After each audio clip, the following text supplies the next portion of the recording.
To understand that love is the center of all is our first step towards salvation. May adlaw, mga higala. Kiniusab si Padre Jason, nagdapit kaninyo niining pagpamalandong sa pulong sa Dios. Mga igsoon, sa ato ebanghelyo karon, usa ka magtutudlo sa balaod ang miduol kang Hesus ug nangutana, unsa ang labing dakong sugo?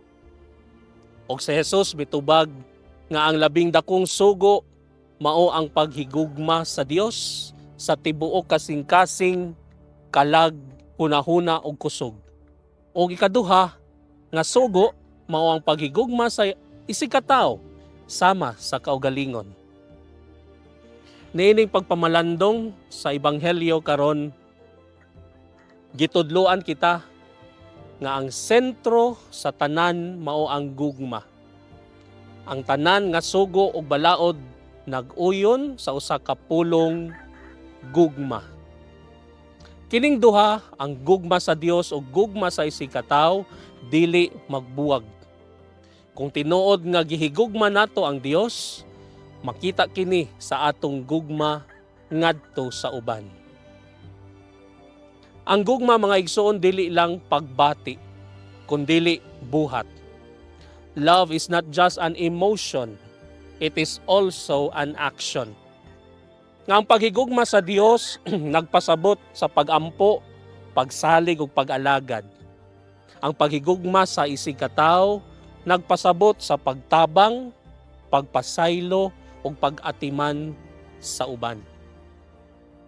Ang magtutudlo sa balaod nakasabot niini. Mao nga si Jesus miingon kaniya, dili kahalayo sa gingharian sa Dios. Nagpasabot, to understand that love is the center of all is our first step towards salvation. Nagpasabot kini na diha sa pamilya, ang gugma makita sa pag-atiman sa mga ginikanan, sa pagpasaylo sa mga kasaypanan, o sa pagpakita sa respeto o pagtinabangay. Nga diha sa trabaho o komunidad, ang gugma makita sa pagkamatinud-anon, sa pagtabang sa nagkinahanglan, o sa paglikay, sa panag-away o panagbingkil. Diha sa kaugalingon, ang gugma makita sa pag-atiman sa kaugalingon aron mas makaalagad sa uban o sa Dios.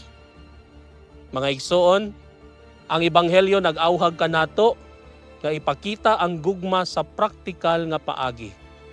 Ang pag-ampo ug pagsimba mao'y timaan sa atong gugma sa Dios. Apan ang pagtabang ug pagpasaylo mao'y timaan sa atong gugma sa isikatawo. Kung buhaton nato kini, kita dili halayo sa gingharian sa Dios.